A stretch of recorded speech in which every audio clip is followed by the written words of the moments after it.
Setiap makhluk hidup memerlukan makanan untuk memperoleh energi. Energi diperlukan makhluk hidup agar dapat melakukan aktivitas. Oleh karena itu, terbentuk interaksi makan dan dimakan antar makhluk hidup yang disebut rantai makanan. Dalam lingkungan, beberapa rantai makanan dapat membentuk hubungan makan dan dimakan yang lebih kompleks, yaitu jaring-jaring makanan. Baik pada rantai makanan maupun jaring-jaring makanan, setiap makhluk hidup memiliki peranannya masing-masing, yaitu sebagai produsen, konsumen, dan pengurai. Produsen, kelompok makhluk hidup yang dapat menghasilkan sendiri makanannya. Hal ini dikarenakan produsen memiliki zat hijau daun klorofil untuk melakukan fotosintesis. Semua tumbuhan yang mempunyai zat hijau daun merupakan produsen. Konsumen, kelompok makhluk hidup yang tidak dapat menghasilkan sendiri makanannya. Semua hewan dalam ekosistem merupakan konsumen. Konsumen dibedakan menjadi konsumen 1, konsumen 2, dan seterusnya hingga konsumen puncak. Konsumen 1, kelompok hewan herbivor dan omnivor. Konsumen 2, kelompok hewan omnivor karnivor.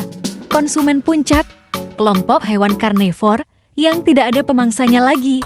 Pengurai, kelompok makhluk hidup jamur.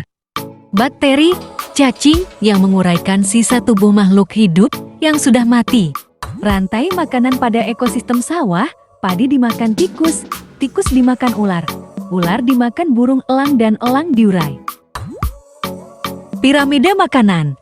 Peran setiap makhluk hidup dalam suatu ekosistem dapat dikelompokkan dan disusun dalam bentuk piramida makanan. Bentuk piramida makanan menggambarkan ekosistem yang seimbang, yaitu produsen harus lebih banyak dari konsumen tingkat 1, konsumen tingkat 1 harus lebih banyak dari konsumen tingkat 2, dan seterusnya. Dengan begitu, dapat diartikan bahwa jika produsen berkurang, konsumen tingkat 1 akan berkurang. Jika konsumen tingkat 1 berkurang, konsumen tingkat 2 akan berkurang, dan seterusnya. Keseimbangan ekosistem tidak bersifat tetap.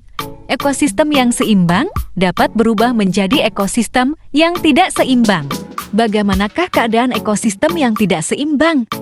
Dalam sebuah ekosistem yang tidak seimbang, komponen biotik dan abiotik tidak berada dalam jumlah yang seharusnya, baik jumlah maupun perannya dalam lingkungan. Misalnya, populasi tikus di sawah sedikit karena terus diburu oleh petani. Akibatnya, populasi ular menurun karena makanannya berupa tikus berkurang. Dalam jaring-jaring makanan, terjadi perpindahan energi dari produsen hingga konsumen puncak. Proses tersebut disebut dengan arus energi.